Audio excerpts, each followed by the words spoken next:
السلام علیکم، ہمارا چینل سبسکرائب کریں اور بیل آئیکن پر کلک کریں۔ السميع العليم من الشيطان الرجيم من همزه ونفخه ونفثه بسم الله الرحمن الرحيم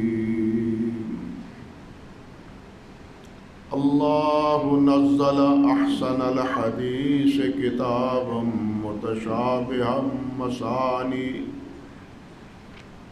تقشعر منه جلود الذين يخشون ربهم ثم تلين جلودهم وقلوبهم إلى ذكر الله ذلك هدى الله يهدي به من يشاء ومن يضلل الله فما له من هاد سبحان ربك رب العزة عما يصفون وسلام على المرسلين والحمد لله رب العالمين۔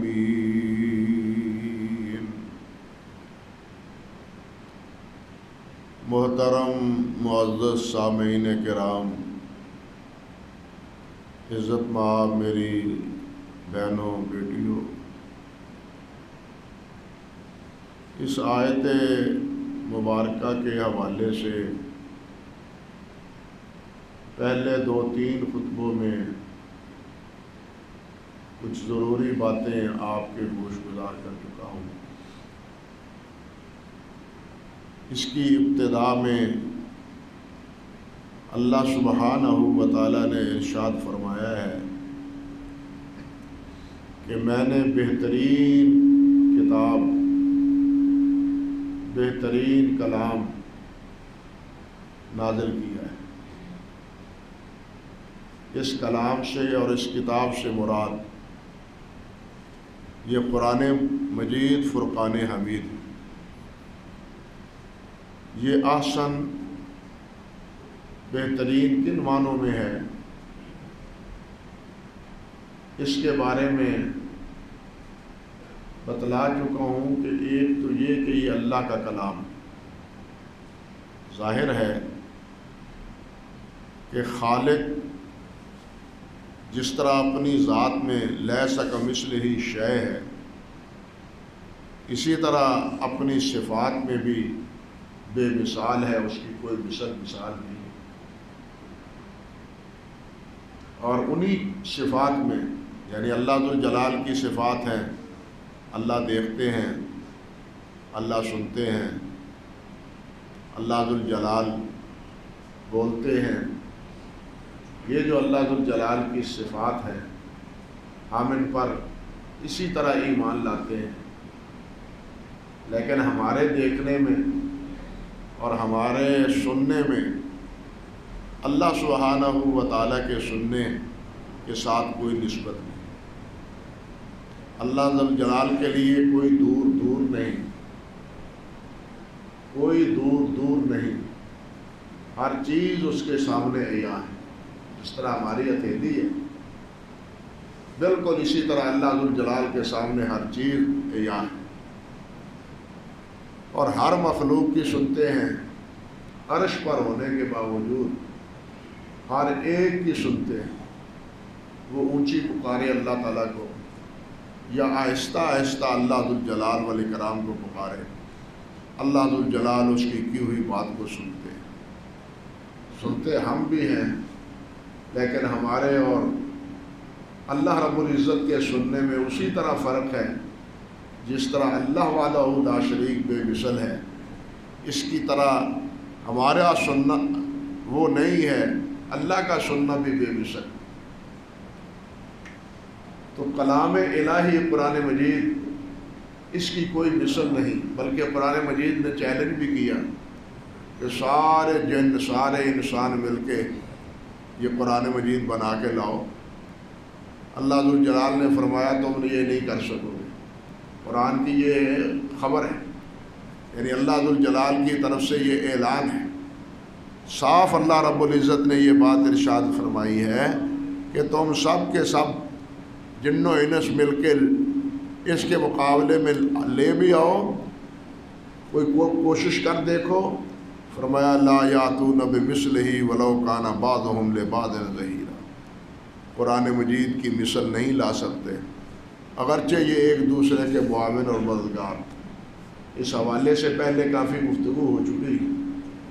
اسی طرح اس کے جو احکام ہیں، جو اس کے فرامین ہیں، حکایات، واقعات، وہ پہلی قوموں کے ہوں یا نبی علیہ الصلوۃ والسلام کے دور کے ہوں یا نبی علیہ الصلوۃ والسلام کے بعد کے ہوں، تینوں لحاظ سے اللہ ذوالجلال والاکرام نے خبریں دی، مستقبل کی بھی اور حاضر کی بھی، آپ کے دور کی بھی اور ماضی کی بھی۔ تینوں زمانوں کی خبریں قرآن مجید میں موجود ہیں، پہلی امتوں کا، پہلی قوموں کا۔ اور بعض موقع پر تو اللہ ذوالجلال والاکرام نے فرمایا ہے کہ نہ اس واقعے کو تم جانتے تھے، نہ تمہاری قوم جانتی تھی، میں نے وحی کی ہے تو آپ کو پتہ چلا ہے۔ واقعات پہلے جتنے ہوئے ہیں، نبی علیہ الصلوۃ والسلام پر اللہ ذوالجلال نے ان کو وحی فرمایا۔ اسی طرح آپ کے دور میں اللہ ذوالجلال والاکرام نے جو فرمایا ایسا ہوگا ایسا ہوگا، وہ ہو کے رہا، وہ ایسا ہو کے رہا۔ اللہ ذوالجلال نے ابو لہب کے بارے میں فرمایا کہ یہ ابو لہب بری موت مرے گا، تبت یدا ابی لہب وتب ما اغنی عنہ مالہ وما کسب۔ جس طرح اللہ ذوالجلال نے فرمایا تھا اس کی بیوی کے بارے میں اور اس ابو لہب کے بارے میں، اسی طرح ہوا۔ اس کو نبی علیہ الصلوۃ والسلام کا قرب نصیب نہ ہو سکا۔ اللہ ذوالجلال والاکرام نے روم اور ایران کی لڑائی کے بارے میں سورۃ روم میں واضح طور پر فرمایا، جب کہ ایران پیش قدمی کر رہا تھا اور روم پسپا ہو رہا تھا، مسلسل پسپائی اور شکست کھا رہا تھا، ان حالات میں اللہ ذوالجلال نے فرمایا کہ عنقریب روم غالب آئے گا۔ آیا غالب بعد میں، تفصیل کا موقع نہیں، اللہ نے فرمایا روم غالب آئے گا، روم غالب آیا، بلکہ اللہ ذوالجلال نے فرمایا کہ میں اپنے نبی محمد صلی اللہ علیہ وسلم کو کامیابی اور کامرانی دوں گا اور ان کا دین تمام ادیان پر غالب کروں گا۔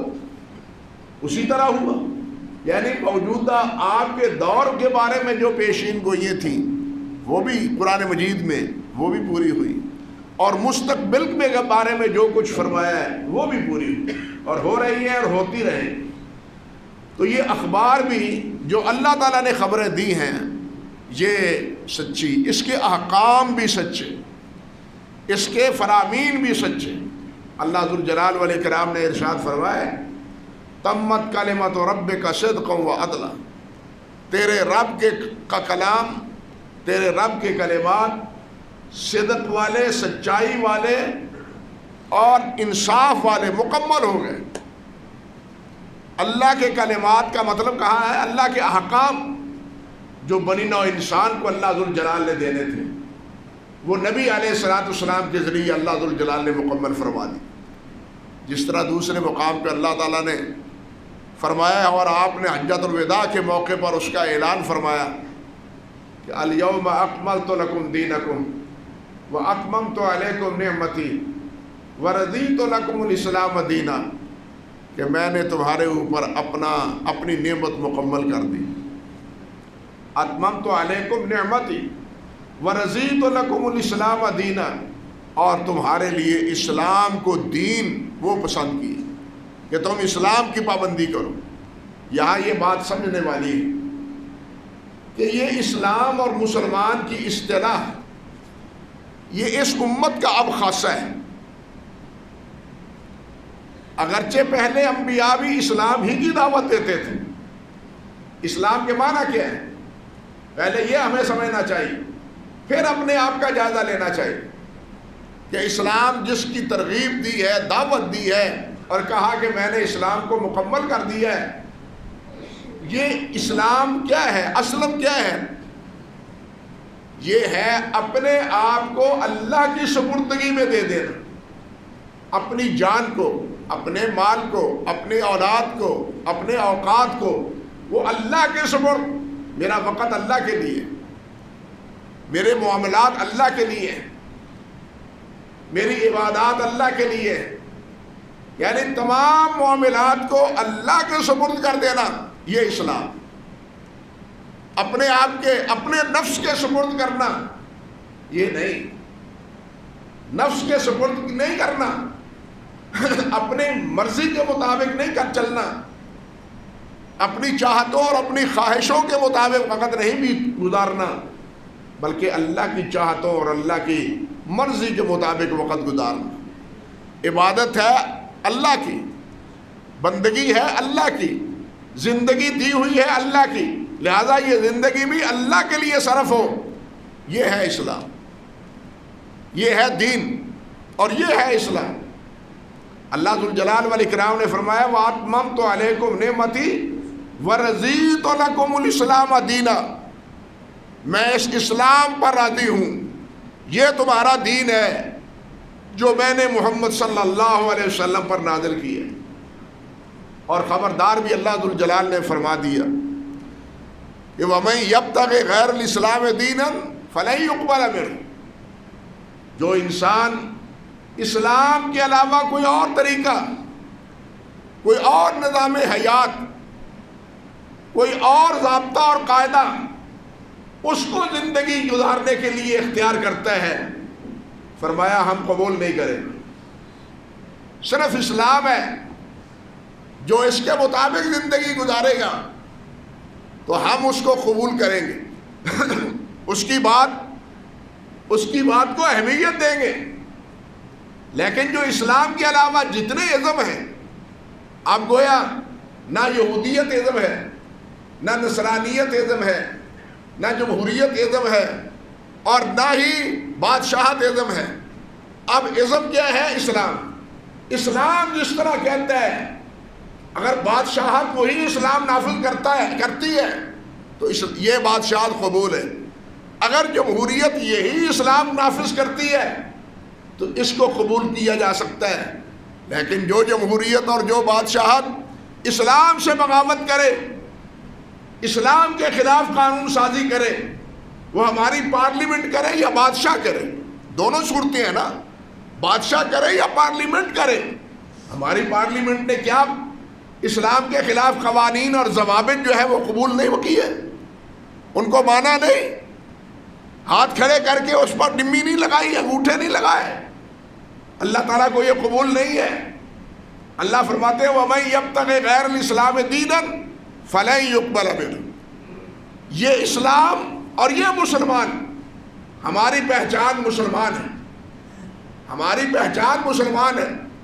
آپ دیکھیں، ہاں جو بھی کلمہ پڑھتا ہے، غیر مسلم یہودی ہو، عیسائی ہو، ہندو ہو، سکھ ہو، جو بھی کلمہ پڑھتا ہے ان کے مقابلے میں وہ اس کو مسلمان سمجھتے ہیں. حتیٰ کہ قادیانیوں کو سارے مسلمان نہیں مانتے، لیکن وہ ان کو بھی مسلمان مانتے ہیں. بات سمجھ کیوں؟ کہ وہ کلمہ پڑھتے ہیں. حالانکہ ان کے کلمہ پڑھنے میں اور ہمارے کلمہ پڑھنے میں زمین آسمان کا فرق ہے.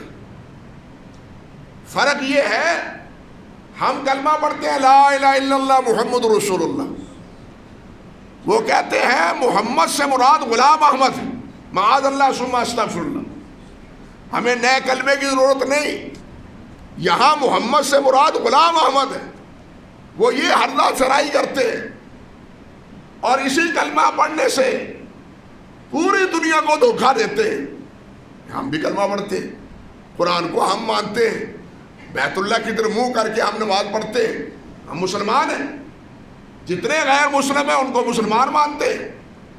میں نے ایک روز بتلایا تھا کہ یورپین یونین نے یہ قرارداد پاس کی ہے کہ غلام احمد قادیانی اور اس کے ماننے والے قادیانیوں کو کے خلاف جو تم نے فیصلہ دیا ہے کہ وہ غیر مسلم ہیں، اس فیصلے کو ختم کرو، ورنہ تمہارے ساتھ ہماری تجارت کے جتنے ایشو ہیں، جتنے پہلو ہیں وہ ہم ختم کر دیں گے.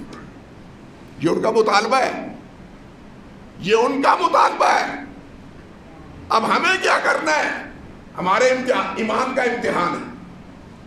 اب ہمارے ایمان کا امتحان ہے کہ کیا ہم نے ان کے کہنے پر جو قانون سازی یہ کی کہ یہ غیر مسلم ہے، یہ مسلمان نہیں ہے، کیا اس قانون کے خلاف اب غلام محمد قادیانی کے ماننے والے لاہوری ہوں یا قادیانی یہ رغوے والے ہوں، ان کو مسلمان مان لیں؟ پارلیمنٹ میں اب نیا قانون بنا لیں؟ نہیں.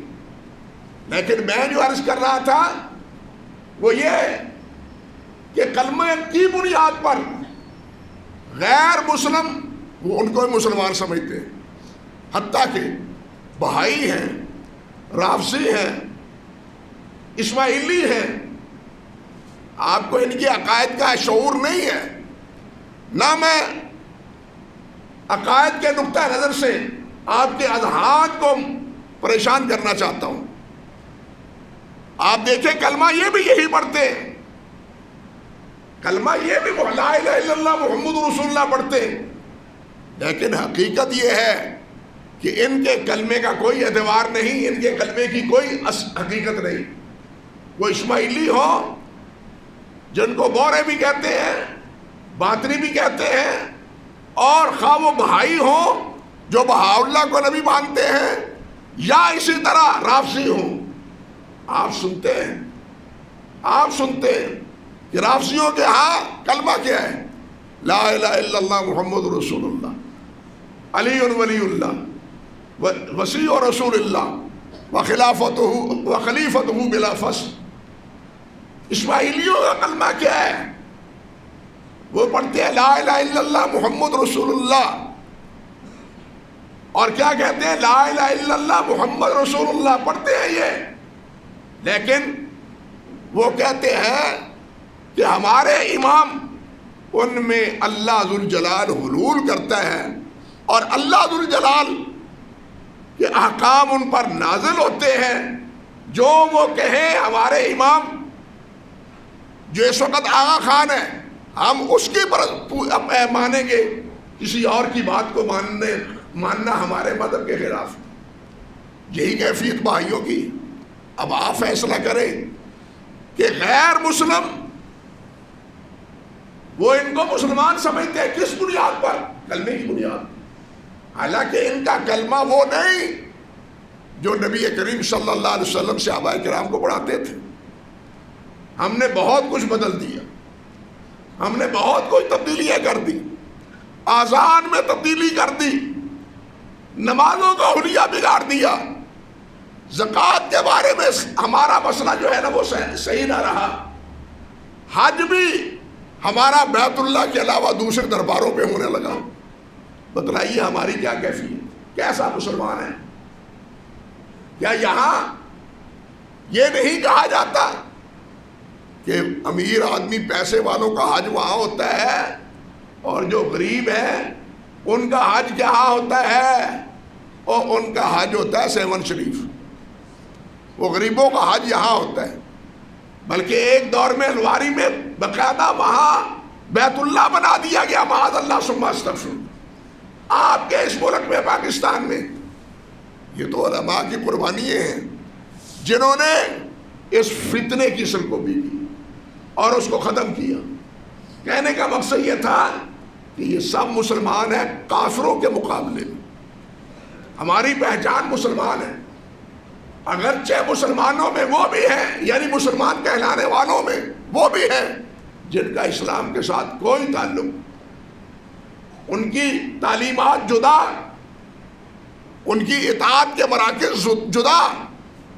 ہماری تعلیمات کا مرکز اللہ کی کتاب اور اللہ کے پیارے پیغمبر صلی اللہ علیہ وسلم کی حدیث، اور ہمارے لیے متا اور ہمارے لیے نمونہ حضرت محمد رسول اللہ صلی اللہ علیہ وسلم، اور کوئی نہیں، اور کوئی نہیں. لیکن ہم نے آپ پہ اکتفا نہیں کی، بہت سے نمونے اپنے لیے بنا لیے. یہ سراسر گمراہی ہے. تو عرض کرنے کا مقصد یہ تھا کہ اللہ نے فرمایا وَأَتْمَمْتُ عَلَيْكُمْ نِعْمَتِي وَرَضِيتُ لَكُمُ الْإِسْلَامَ دِينًا، اور ساتھ یہ بھی فرمایا وَمَن يَبْتَغِ غَيْرَ الْإِسْلَامِ دِينًا فَلَن يُقْبَلَ مِنْهُ، جو اسلام کے علاوہ کوئی طریقہ، کوئی طور طریقہ، کوئی عمل اختیار کرے گا ہم اس کو قبول نہیں کریں گے، مردود قرار دیں گے۔ مردود، ہماری نگاہوں سے دور، ہماری رحمتوں سے دور، ہماری جنت سے دور۔ اللہ اکبر کبیر۔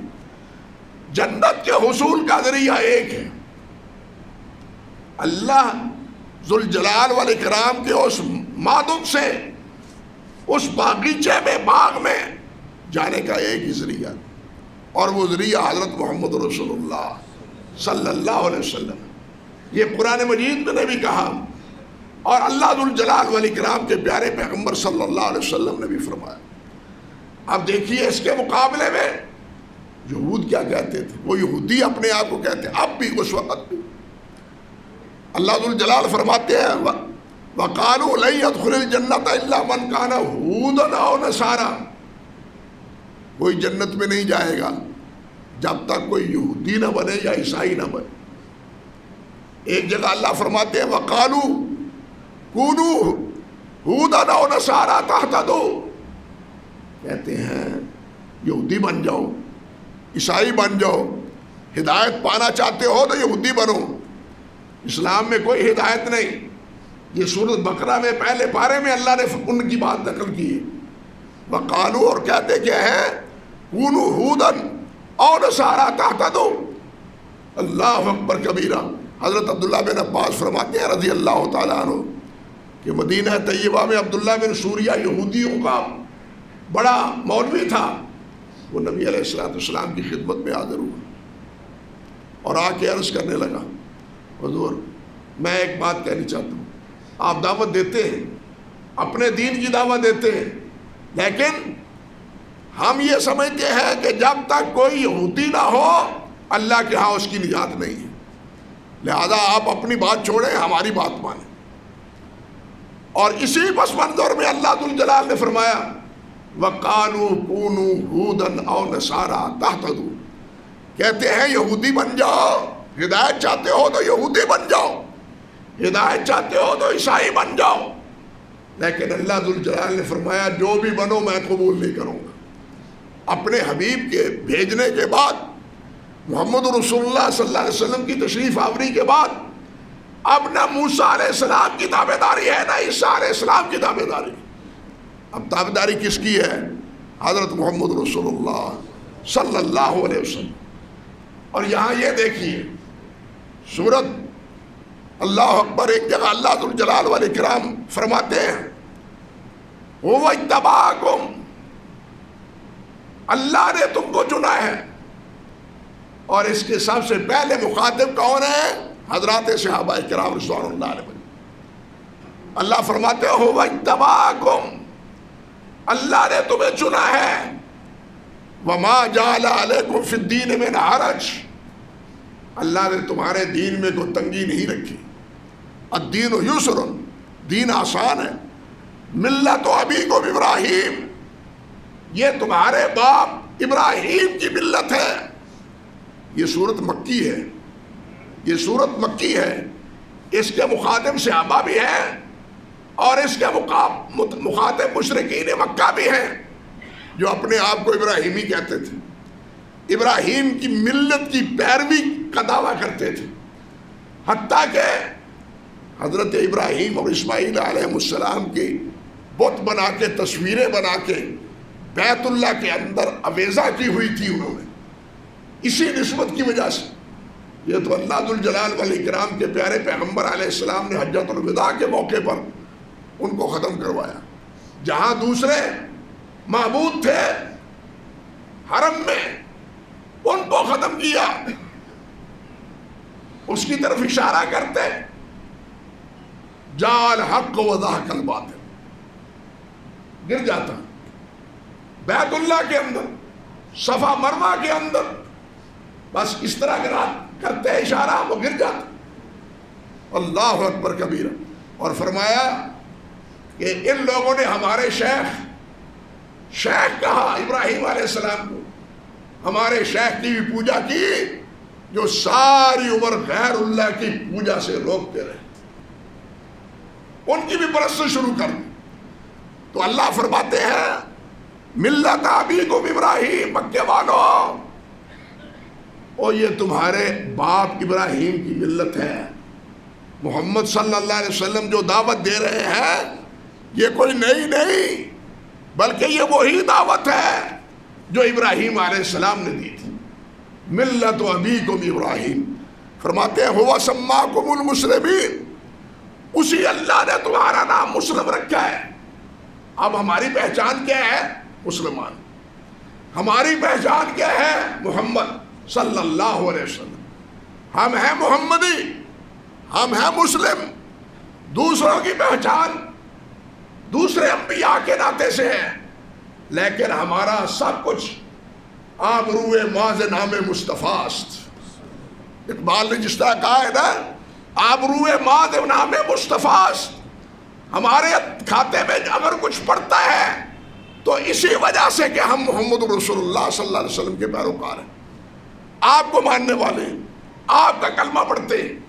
تو اللہ ذوالجلال والاکرام نے ارشاد فرمایا وَسَمَّاكُمُ الْمُسْلِمِينَ، کہ اللہ نے چنا بھی، اللہ نے نام بھی اللہ نے تمہارا مسلم رکھا ہے۔ اب تم مسلمان ہو، من قبل وفی ھذا، اس سے پہلے بھی اور اس کتاب میں بھی، اس کتاب میں بھی اور اس سے پہلے بھی تمہارا نام مسلمان رکھا ہے۔ لیکن المیہ یہ ہے، دکھ کی بات یہ ہے، آج کسی مسلمان کو پوچھیں کہ میرے ساتھ کئی دفعہ بیتی ہے یہ بات، پوچھنے والے پوچھتے ہیں تم کون ہو سفر کی دوران، بھائی میں مسلمان ہوں، مسلمان ہوں۔ نہیں تم کون ہو؟ بھائی مسلمان ہوں، کلمہ پڑھتا ہوں، قرآن مجید کو مان۔ ہاں نہیں تم کون ہو؟ اب آپ سوچیں کہ کیا جواب، کیا سوال، کہ تم کون ہو؟ مسلمان بتانے کے بعد یہودیت کی نفی، نصرانیت کی نفی، باقی تمام ادیان کی نفی، ہم مسلمان ہیں۔ لیکن سوال کرنے والا اس جواب پر مطمئن نہیں ہوتا۔ عرصے کی بات ہے، سن 88 کے قریب سندھ گیا، وہاں کیا ہوا، سوار کر رہا تھا، لمبی بات ہے، سفر کر رہا تھا قمبر سے لاڑکانے، ابھی چھوٹے چھوٹے بال تھے، بالکل چھوٹے چھوٹے۔ ایک سندھی پوچھنے لگا آپ کون ہیں؟ نے کہا مسلمان۔ لگا نہیں تم کون ہو؟ مسلمان۔ نہیں تم کون ہو بتلاؤ۔ اب میں اکیلا، میں ڈروں بھی کہ کہیں کوئی اور نیا ہنگامہ کھڑا نہ ہو جائے، میں کہہ دوں میں اہل حدیث ہوں تو نیا مسئلہ نہ کھڑا ہو جائے، بھئی ہم مسلمان ہیں۔ نہ اب میں نے ہیلا کیا دیکھا، میں نے کہا آپ جانتے ہیں سید بدیع الدین شاہ صاحب پیر آف جھنڈا کو؟ کہنے لگا ہاں میں جانتا ہوں۔ کہنے لگا ہے، میں نے کہا میں جو وہ ہیں وہی میں ہوں، جو وہ ہے وہی میں ہوں۔ اب اس نے یہ سمجھا کہ شاید یہ بھی پیر گرانے کا ہی فرق ہے، ان کا ہی کوئی بیٹا ہے، ان کا ہی کوئی عزیز ہے۔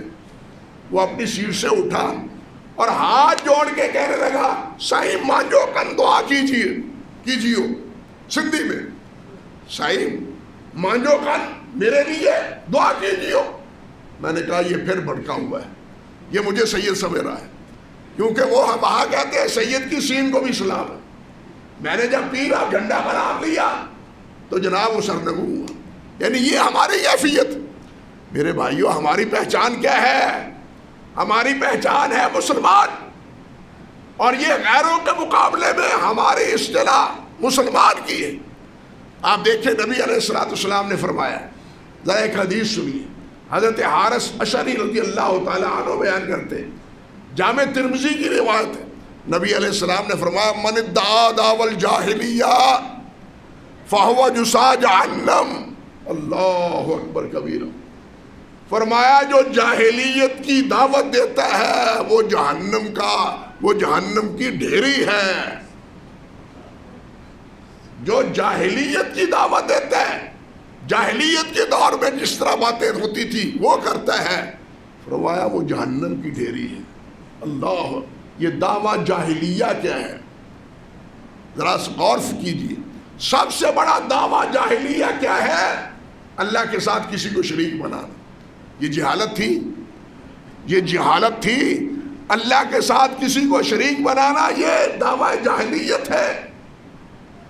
اسی طرح خاندان کی بنیاد پر، برادری کی بنیاد پر تفریق، حزبیت، گروہ بندی، یہ بھی دعویٰ جاہلیت ہے.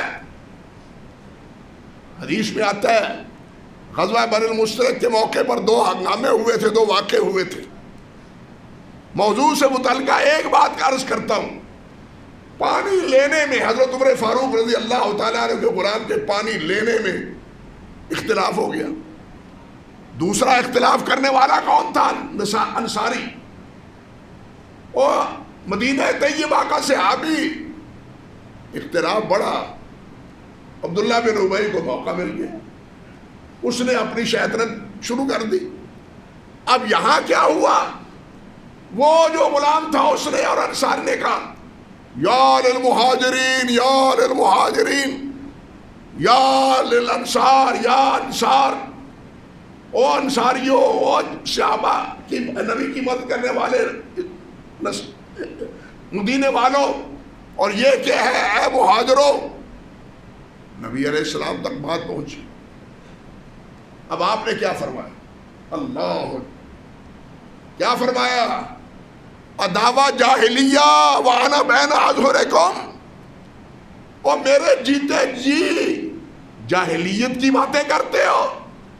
کنہیں فرمایا؟ غور کرو. کنہیں فرمایا؟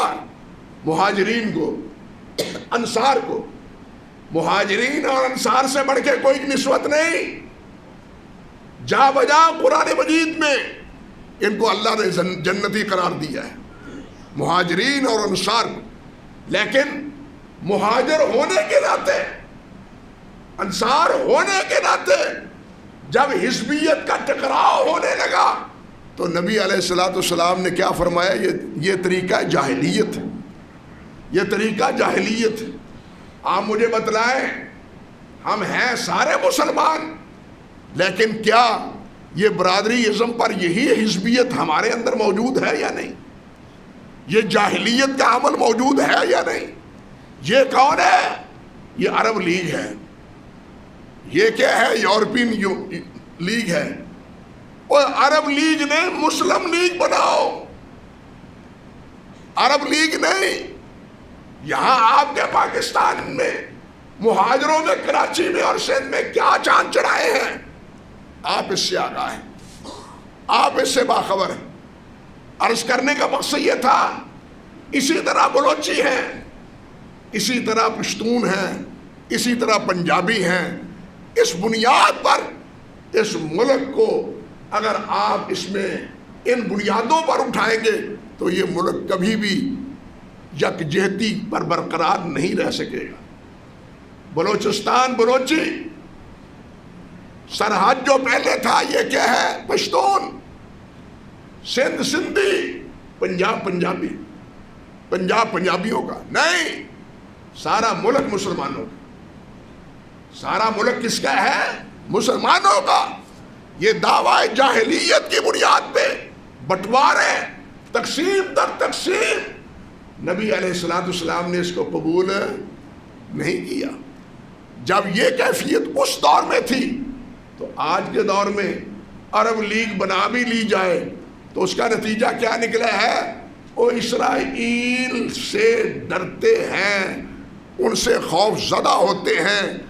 22 ملک چھوٹے چھوٹے اکٹھے بھی ہیں لیکن اس کے ساتھ بات کرنے کے لیے کوئی بھی ہمت اور اپنے اندر جرأت پیدا نہیں کرتا. یہ ہماری کمزوری کی انتہا ہے اور یہ ہماری کیفیت بنا رکھی ہے عرب لیگ. اور عرب کی بنیاد پر، یعنی عربی کی بنیاد پر تقسیم کیا جا رہا ہے. یہ تقسیم پوری ملت کے لیے بربادی کا باعث ہے، پورے اسلام کے لیے تباہی کا سبب ہے. اگر یہ مسلمانوں کا ملک ہو یا مسلمانوں کی جماعت ہو یا مسلم جماعت ہو، عرب لیگ نہیں مسلم لیگ ہو، تو یہ سارا معاملہ مسلمانوں کا۔ وہ غیر مسلم لوگ تو کہتے ہیں اتنے ملک مسلمان ہیں، تم کیا کر رہے ہو، تم کیا کر رہے ہو؟ بہت اچھا جواب دیا ایک صاحب نے، انہوں نے کہا ان ملکوں سے صرف جانے کی ہمیں اجازت لے دو۔ مولانا فضل الرحمان نے بھی یہی بات کہی، ہمارا راستہ نہ روکے، سرحدی پابندیاں نہ لگائے تو ہم ایک دن میں اسرائیل کا کچوبر نکال دیں گے۔ کہاں سے لے کے؟ ملیشیا سے لے کے، یہ سارے مسلمان چلیں گے بشرطے کہ کوئی ملک ہمارا راستہ نہ روکے۔ لیکن یہاں راستہ روکا جاتا ہے، پاسپورٹ چیک کیے جاتے ہیں، دوسرے ملک میں جانے نہیں دیا جاتا۔ مسلمان جائیں تو کیسے جائیں؟ عیسائی غیر مسلم وہ یورپین یونین بنا کے، اور امریکہ 52 ریاستیں بنا کے ان ریاستوں میں آتا جاتا ہے، کوئی پابندی ان میں نہیں ہے۔ یہی کیفیت عرب لیگ کی ہے، لیکن سوال یہ ہے مسلم لیگ کی کیوں نہیں؟ مسلمان کی یہ کیفیت کیوں نہیں؟ مسلمانوں کو اجازت دے رہا، مسلمان ممالک، غیر مسلم نہیں، مسلمان ممالک، پھر دیکھو نتیجہ کیا نکلتا ہے۔ اور ان کو یہ حصہ بکھرا اور خلافت کا خاتمہ وہ کیا ہی اسی وجہ سے گیا ہے۔ پہلے بھی ایک دفعہ میں یہ بات عرض کر چکا ہوں۔ بہرحال عرض کرنے کا مقصد ہے کہ نبی علیہ السلام نے فرمایا یہ دعویٰ جاہلیت ہے اور وہ جہنم کی ڈھیری ہے۔ فقالوا یا رسول اللہ وَإِنْ صَلَّى وَصَامَ، حضور اگرچہ وہ نماز پڑھے یا روزے بھی رکھے پھر بھی، فقال وَإِنْ صَلَّى وَصَامَ، روزے بھی رکھے نمازیں بھی پڑھے، وہ جہنم کی ڈھیری ہے۔ جو دعویٰ جاہلیت کرتا ہے، ہمیں اپنے دامن میں نگاہ ڈال کے دیکھنا چاہیے کہ یہ بیماری کہیں ہمارے اندر تو نہیں۔ پھر آپ نے ارشاد فرمایا کہ فَادْعُوا بِدَعْوَى اللَّهِ، فَادْعُوا بِدَعْوَى اللَّهِ، وہ اپنے آپ کو اس لفظ سے پکارو جس سے اللہ نے تمہیں پکارا ہے۔ وہ کیا ہے؟ سماکم المسلمین المومنین عباد اللہ، قرآن میں ہے نا، یا عباد اللہ، او اللہ کے بندو، او مومنو، او مسلمانوں، یہ اللہ کے رکھے ہوئے نام ہیں ہمارے، ان ناموں کو پکارو۔ اب اس کی بجائے ہماری پہچان اگر کچھ اور ہو جائے، جس طرح ہماری اب پہچان ہے انا للہ و انا الیہ راجعون، ہماری پہچان مسلمان کی نہیں۔ تم کون ہو جی؟ حنفی، تم کون ہو؟ شافعی، مالکی، حنبلی، اشعری، ماتریدی، اور اس کے بعد پھر پتہ نہیں اور کتنے نام۔ کیا عرض کروں؟ ہماری پہچان یہ نام رہ گئے، ہماری پہچان مومن اور مسلمان نہ رہا، ہماری پہچان اسلام نہ رہا۔ اور یہ پہچانیں جس کو ہم نے اختیار کر رکھا ہے، اور جو تفریق کا اور تشدد کا اور تہذب کا ذریعہ بنے ہوئے ہیں، نبی علیہ السلام نے تو اس کو دعویٰ جاہلیہ کہا ہے۔ میرے بھائیوں، اپنے دل کو کشادہ کرو، محبتیں کرو، کلمہ پڑھنے والے مسلمان ساتھیوں سے پیار کرو۔ نفرتیں پیدا کرنے کے لیے اللہ کے رسول صلی اللہ علیہ وسلم کو اللہ نے نہیں بھیجا۔ اللہ کے رسول کو اللہ ذوالجلال نے رحمت للعالمین بنایا ہے، اور اس کی رحمانیت، رحیمیت کا تقاضا ہے کہ سب بھائی بنے۔ اللہ ہمیں ایک کرے، تمام عالم اسلام کو ایک کرے، اپنے اپنے مفادات کی بجائے مسلمانوں کے مفادات کا سوچے۔ ایک میرا مفاد ہے، ایک مسلمانوں کا مفاد، مسلمانوں کی تکلیف۔ مسلمان حدیث میں آتا نہیں، نبی علیہ السلام نے فرمایا ہے کہ مسلمان وہ ہے ما یحب لنفسہ یحب لاخیہ ما یحب لنفسہ، وہ اپنے بھائی کے لیے وہی پسند کرے جو اپنے لیے پسند کرے۔ یہ مسلمانی ہے، یہ ایمان ہے، ہمیں سوچنا چاہیے۔ یہی بات ان آیات میں اللہ نے فرمائی، اور یہ اسی معنی میں اصل ہے کہ اس سے بہتر تعلیم، اس سے بہتر اخلاق، اس سے بہتر تہذیب اللہ ذوالجلال والاکرام کو قبول نہیں ہے، نہ کوئی ہے۔ تہذیب ہے تو اسلام کی، تعلیم ہے تو اسلام کی، احکام ہے تو اسلام کے، یہ اگر اختیار کرے اللہ کو منظور ہے، ورنہ اللہ کو کوئی چیز منظور نہیں ہے۔ وآخر دعوانا ان الحمد للہ رب العالمین۔